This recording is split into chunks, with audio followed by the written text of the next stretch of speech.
Okay, Shalom. First and foremost, I want to give all honor, glory, and praise unto Yahweh, Bahashem, Yahweh Shai, Bahashem Rakakudash.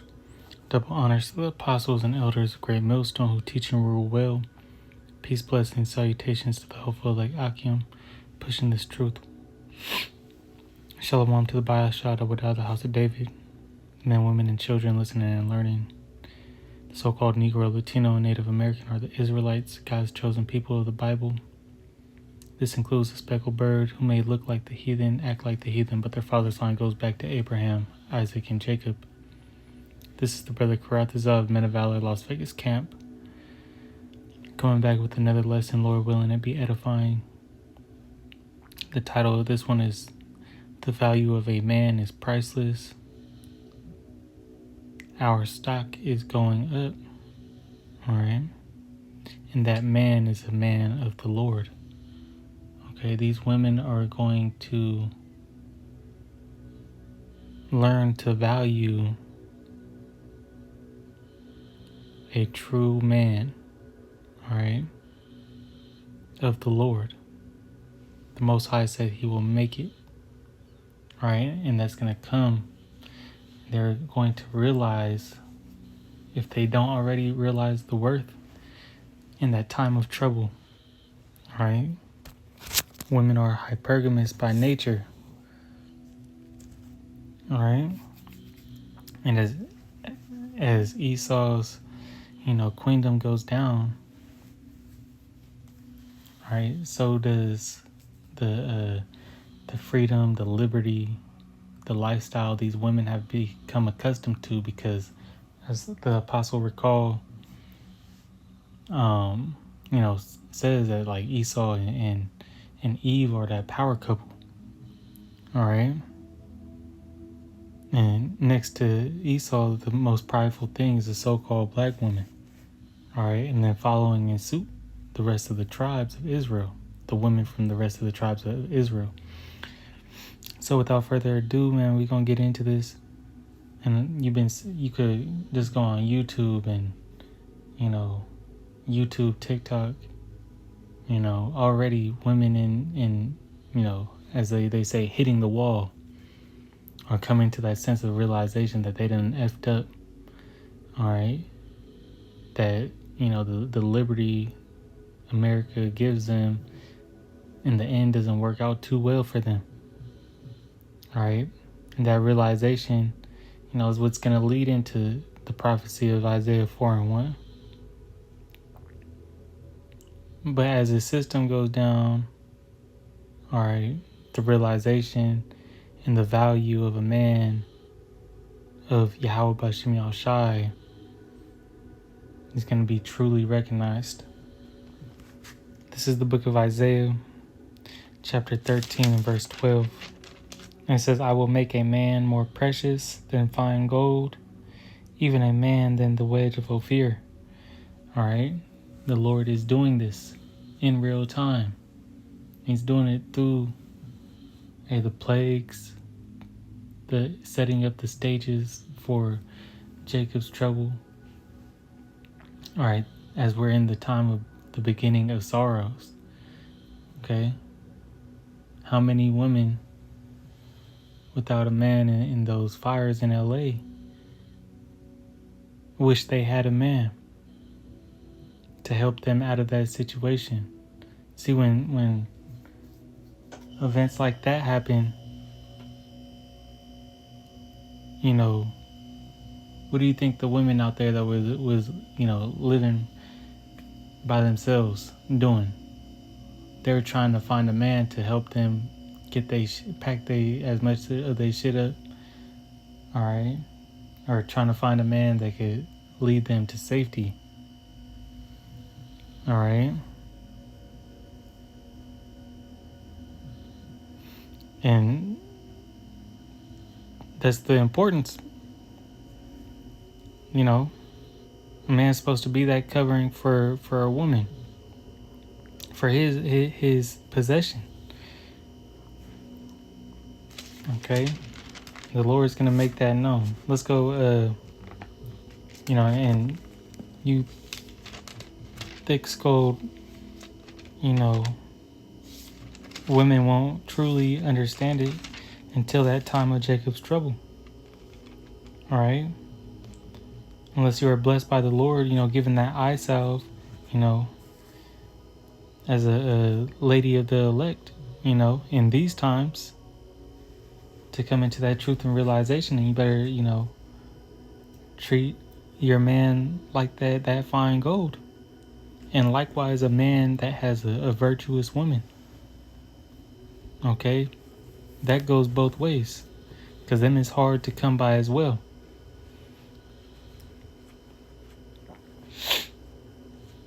Especially in this day and age.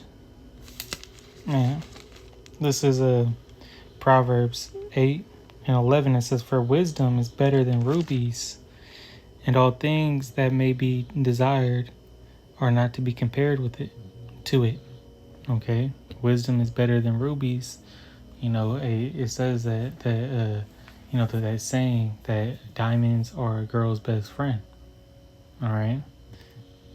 Or a lady's best friend. But, that ain't going to deliver them.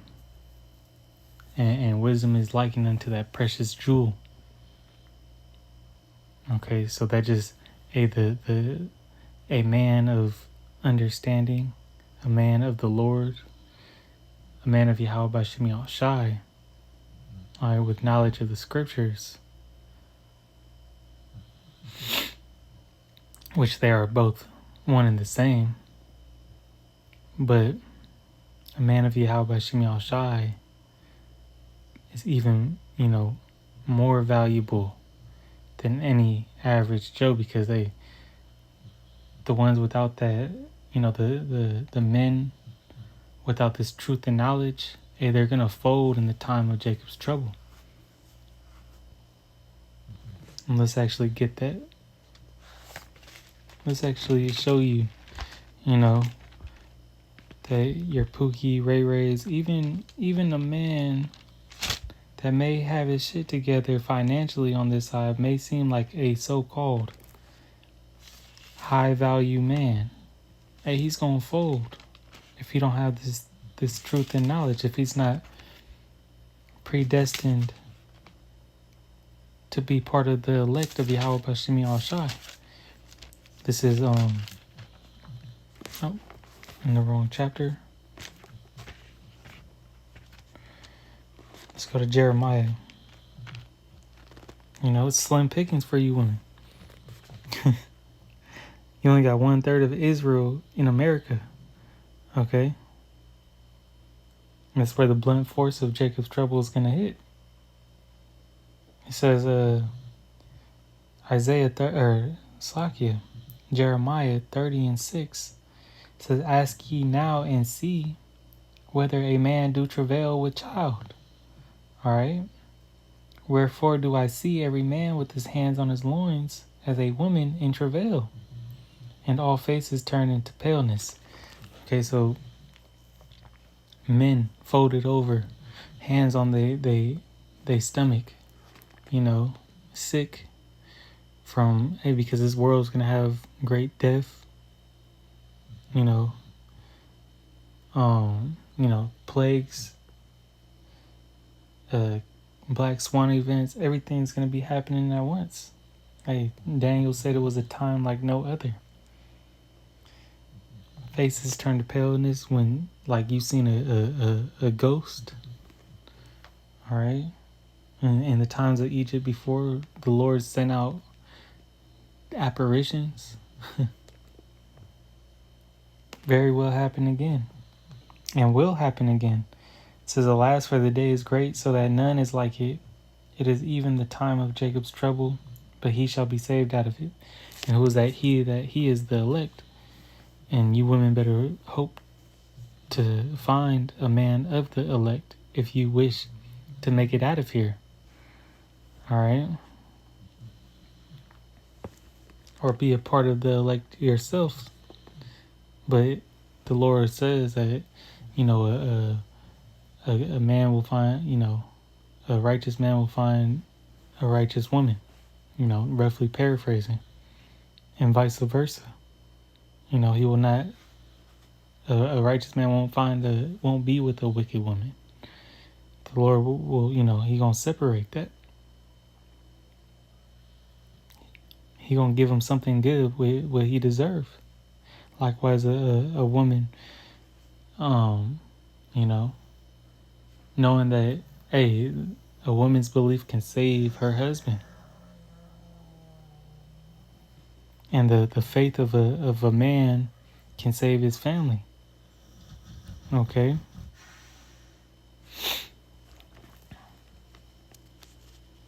But in these times, man, that hey, shows you the importance the man of the Lord, a man of the Lord is. This is Isaiah. No, I'm saying this backwards. This is the book of Isaiah 33 and verse 6. It says, "And wisdom and knowledge shall be the stability of thy times, and strength of salvation. The fear of the Lord is his treasure."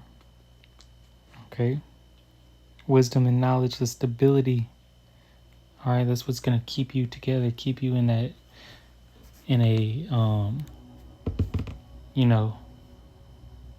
level-headed space. Comfort, the comfort of the scriptures is what's going to give the elect hope during these times of trouble. A peace of mind. Because we've been preparing for these times to come, and we know what it entails. We know we have to see the downfall, the destruction of Babylon the Great, and be a part of it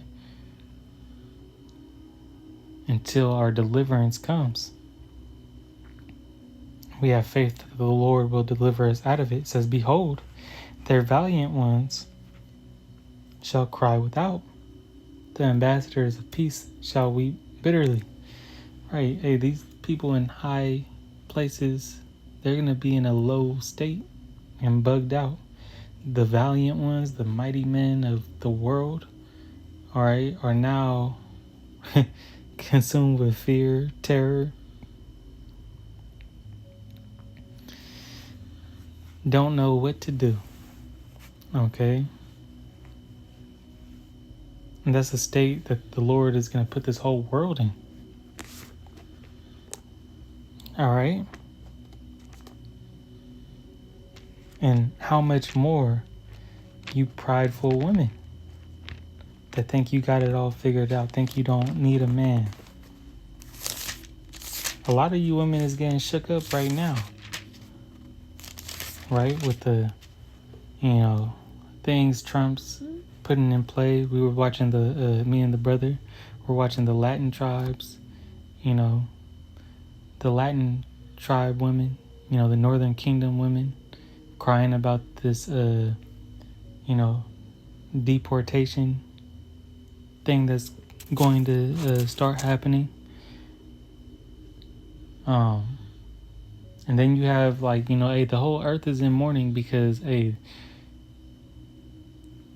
America is not doing well because the state of the economy. Okay.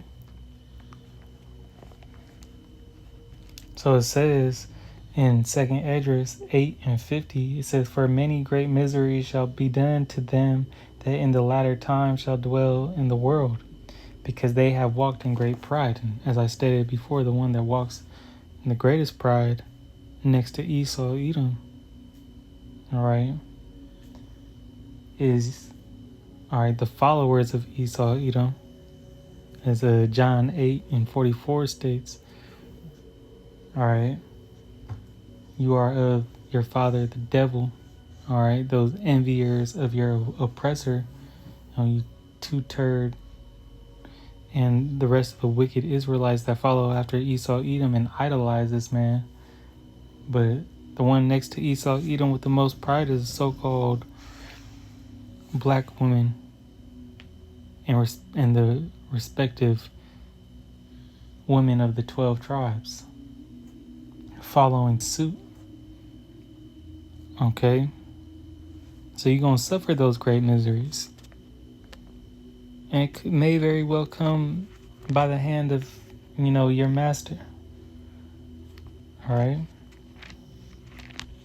As he starts to take away these certain, trinkets that you had. Here it is in Isaiah 32:9. It says, "Rise up, ye women that are at ease."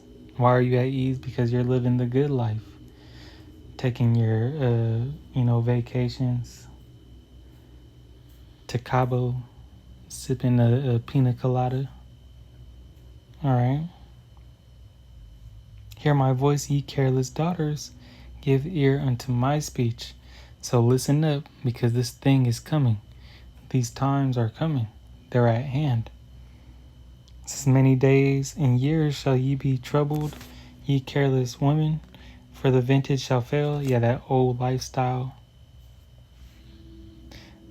The way that you're living right now is coming to pass. All right, you ain't gonna be comfortable. Things are gonna get very uncomfortable. Hey, the apostle just did a lesson. Pretty much, this is what this is, a land back off of that lesson Apostle Gabar did. That 2025 is gonna be very uncomfortable for you women. All right. It says the gathering shall not come. Tremble ye women that are at ease. Be troubled, ye careless ones. Strip ye and make bare, and gird sackcloth upon your loins. Right. It's a time of mourning that you're going to be entering, and the sooner you get it, the better you may this thing might turn out for you. They shall lament for the teats. All right, those teats being all the gifts that Esau has given you to think that you don't need a man. All right, welfare, WIC, government aid, for the pleasant for the pleasant fields, for the fruitful vines. Upon the land of my people shall come up thorns and briars, yea, upon all the houses of joy in the joyous city. So, we're coming into these dark times, a time of mourning, and all that aid and gifts that you was receiving from Esau, Edom, yo, pappy, all that's coming to an end. All right. Hey, you even had Trump speaking about a while back doing away with child support. Okay. So let's go here in verse. Actually, we're going to read up in Isaiah 32:2. It says, "And a man shall be as a hiding place from the wind, and a covert from the tempest, as rivers of water in a dry place, as a shadow of great rock in a weary land." So, that man is going to be that protection. All right, a husband is a protection for his wife. Okay, for his family. And most of you women, all right, have tarnished that relationship, have lied to yourself, believed a lie that Esau putting in your head, that you could find somebody better, that the serpent spoke to you in the garden. All right, that you could be a god, you could be worshipped, you could have a higher status. This is Ecclesiasticus 36:25. It says, "Where no hedge is," all right, that hedge is that man, all right, that protection, the possession is spoiled. All right, and as the majority of you women are, in the words of Future, if she for the streets, okay, that possession is spoiled first from, you not being raised with the in a proper household with a father being that first hedge of protection, and then passing you over to a man worthy, all right, a man who is worthy and has the same values, all right. And he that hath no wife will wander up and down mourning. Okay. And what do you think is going to happen in the time of Jacob's trouble? It's going back into Isaiah the 13th chapter. It says that, hey, the children shall be. Let's actually get it. Let's get it. I'm not going to quote it. I'm just going to read it. Isaiah 13 and verse 15 says, every one that is found shall be thrust through, and every one that is joined unto them shall fall by the sword. And joined unto who? Esau, Edom. Joined unto the wicked. Joined unto this place of judgment. Okay. It says, their children shall be dashed to pieces before their eyes. Their houses shall be spoiled, and their wives ravished. Okay. We know what the wives being ravished mean. All right. These, sleeper cells, these military men that have already been coming into the States. All right. These troops. You think that they not gonna just take a woman? They ain't gonna take the goods from what's that that one song? Not my goodies. They gonna take your goodies. They gonna take all the goodies. And if you don't have that hedge of protection, what you gonna do about it?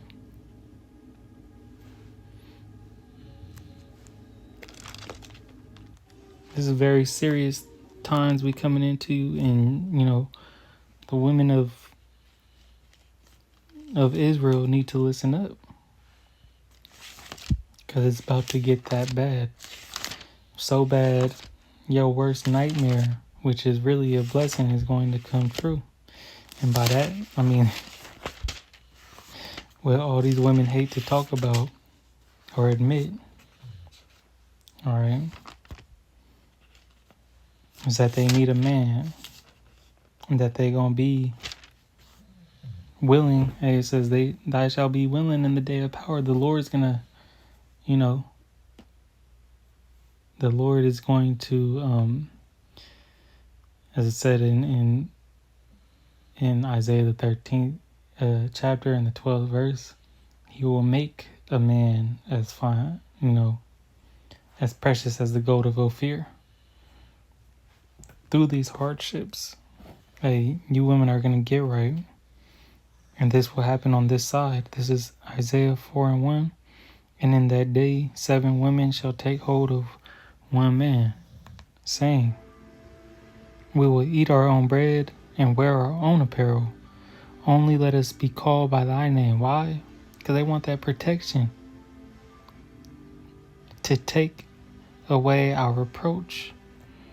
Okay, they will want to become a part of the house for safety, for deliverance.